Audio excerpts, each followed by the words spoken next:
Oke, nah berikutnya di sini saya akan menjelaskan bagaimana penggunaan database dengan menggunakan arsitektur disconnected.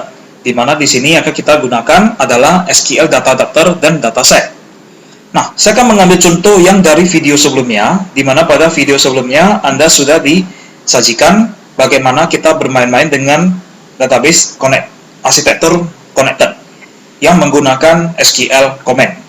Nah, di sana Anda sudah melihat bagaimana kita mengeksekusi perintah insert, update, dan delete, serta select dengan menggunakan SQL command. Nah, di dalam di dalam arsitektur disconnected, penerapannya nggak jauh beda dengan arsitektur connected. Makanya di sini saya mengambil contoh dari yang connected dari video sebelumnya. Nah, sedikit akan diubah aja. Ya, hanya beberapa bagian yang akan diubah supaya dia menjadi arsitektur disconnected. Nah, kita mulai dari yang perintah insert, update, dan delete. Oke, kita masuk ke codingnya. Nah, ini adalah yang dari connected sebelumnya, di mana masih menggunakan SQL command. Nah, saya ganti SQL command-nya menjadi SQL data adapter dengan nama objeknya adalah DA. Ya. Nah, di dalam konstruktornya saya deklarasikan dulu objeknya DA sama dengan new data adapter. Oke, kita mulai masuk ke button 1 untuk menangani insert. Untuk yang button 2 dan 3 saya jadikan komentar dulu. Berarti tidak diproses dulu. Oke. Nah, di sini, sebelum saya ubah, saya mau pastikan dulu tabel barang dalam kondisi kosong. Ya, tetap saya gunakan tabel barang dari database coba-coba yang terdiri dari field, kode, nama, dan harga. Ya, nah di dalam keadaan kosong, belum ada record. Nah, kita balik lagi. Kita akan mengubahnya DA insert command, karena di sini kita mengeksekusi perintah SQL berupa insert. Maka kita memanggil method insert command dari data adapter. Sama dengan new SQL command perintahnya, dan akan dieksekusi dengan menggunakan connection string con. Nah, bisa Anda perhatikan di dalam arsitektur disconnected, pemanggilan SQL command dia tetap menggunakan di dalamnya adalah SQL command untuk mengeksekusi perintah. Untuk memasukkan perintahnya tetap menggunakan kelas SQL command. Nah, kemudian untuk eksekusinya ini juga menjadi DA.insert command.execute non-query. Nah, sekarang saya jalankan insert, berhasil, di mana disisipkan 3 record.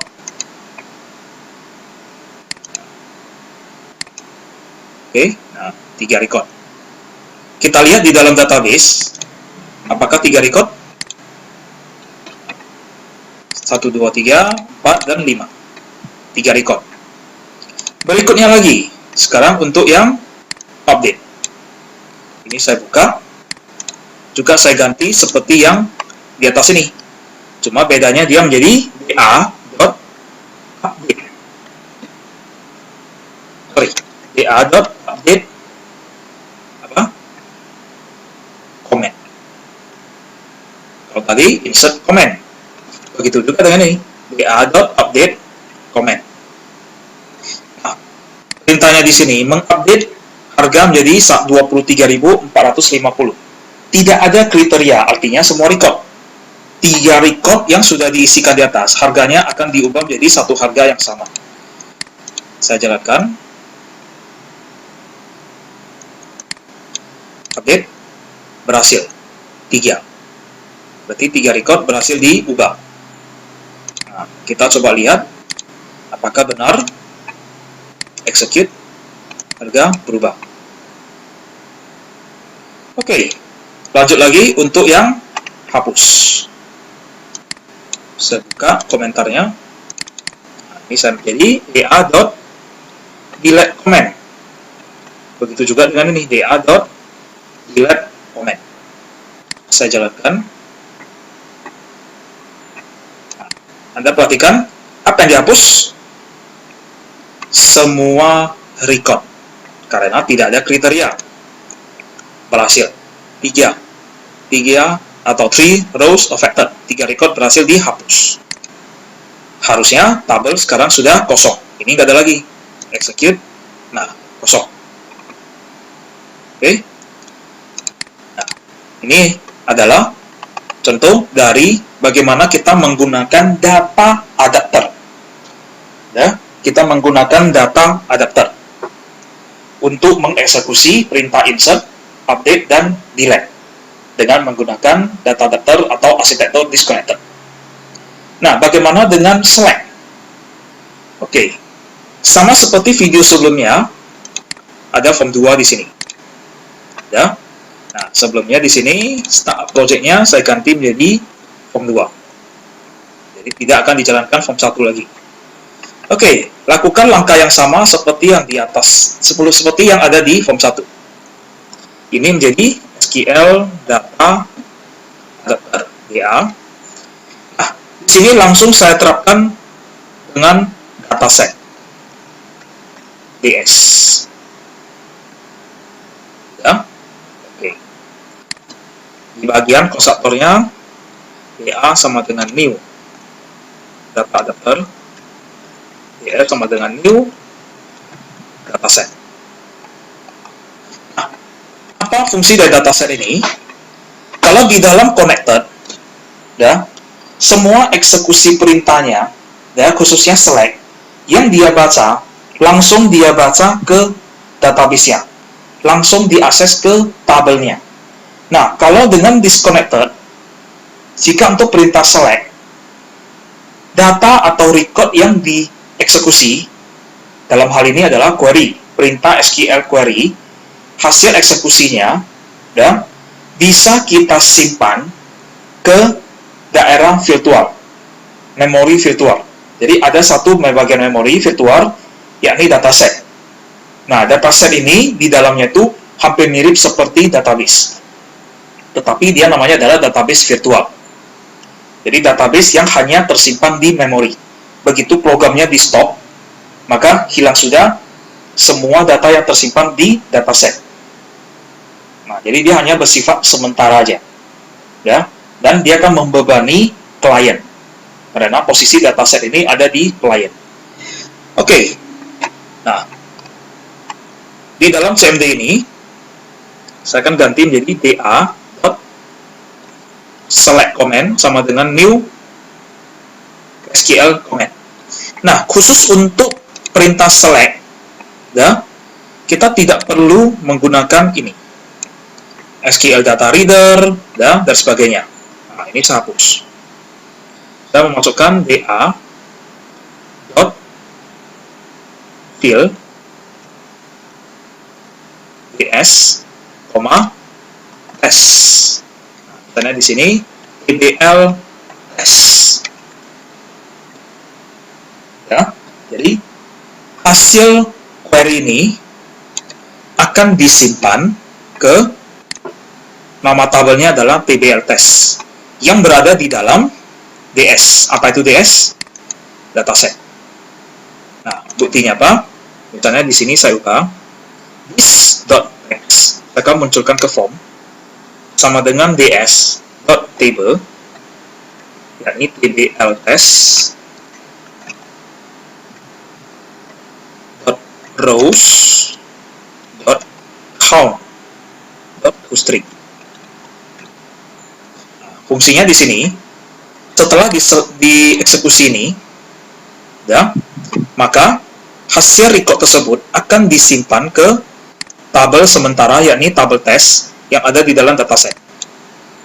Setelah itu, saya akan masuk ke dalam tabel test yang ada di dalam DS, ambil jumlah recordnya, ya, dan ditampilkan ke form. Oke, kita akan coba. Nah, namun sebelumnya, saat ini, tabel barang dalam kondisi kosong. Udah?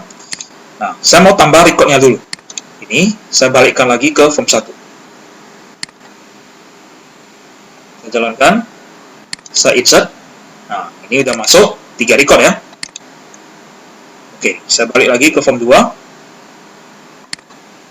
Pastikan sudah 3 record. Nah, oke, sudah ada 3 record. Saya coba jalankan. Start.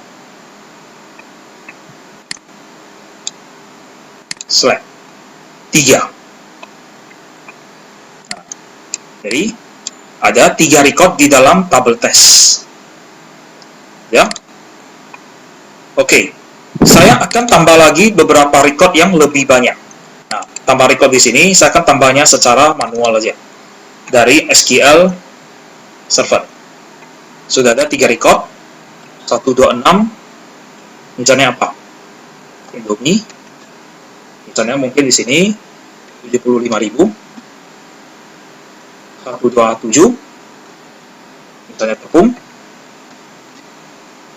Ini misalnya 65.000. Dan satu lagi, 128.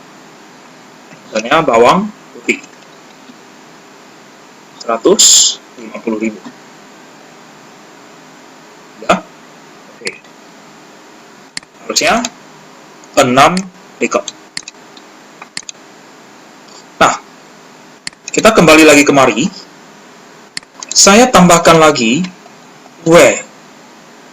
harga lebih besar dari 50.000. Mengambil semua record dari tabel barang yang harganya di atas 50.000. Di atas 50.000. Berarti ini. Ada 3 record dari 6 record total. Nah, harusnya hasil query-nya yang tersimpan di dalam dataset dengan nama tabelnya adalah TBL test akan memiliki 3 record. Apakah benar? Iya, 3 record. Ya? Oke. Nah, kalau ini saya hapus tanpa ada kriteria, maka terambillah 6 record. Apakah benar? Saya jalankan lagi. 6 record. Oke, nah berikutnya akan dilakukan baca per record. Kita lakukan perulangan integer i sama dengan 0, i lebih kecil dari ds.row.count. Jadi saat ini ada 6 record. Record pertama di dalam dataset itu indeksnya adalah 0.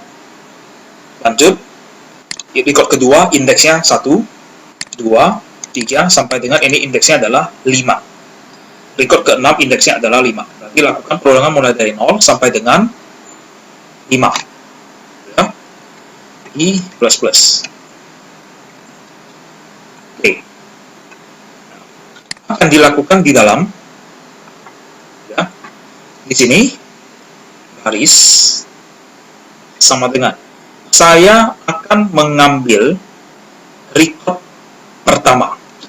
Nah, saya ambil dari ds.table.rows, dari table datanya, kemudian lagi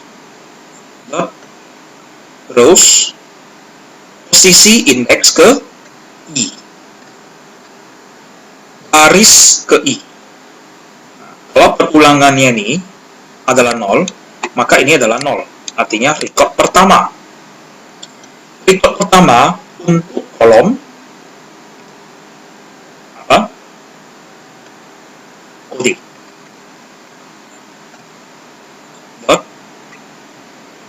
to string.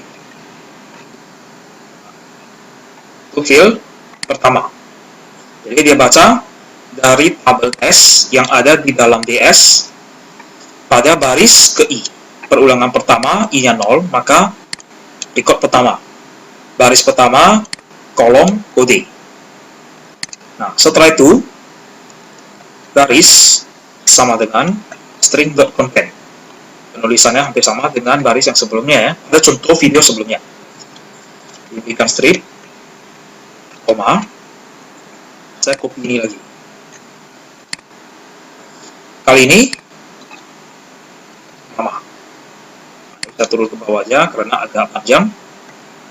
Tutup. Lanjut lagi, yang ketiga. Setelah kode, nama baru harga. Setelah itu, listbox1.items. Kita lihat baris.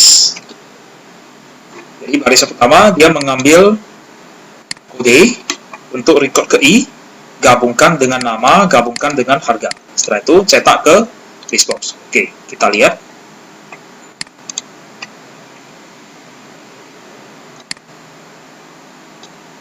Selesai. Ini dia. Ada 6 record. Nah, Anda lihat yang dia baca tabelnya bukanlah tabel terang, tetapi yang dia baca adalah tabel dari dataset. Yakni nama tabel yang ada di dalam dataset adalah TBL test. Nah, jadi dia memiliki tabel virtual yang ada di dalam dataset. Ya. Oke, nah itu adalah sekilas mengenai penggunaan arsitektur disconnected dengan menggunakan SQL data adapter dan dataset.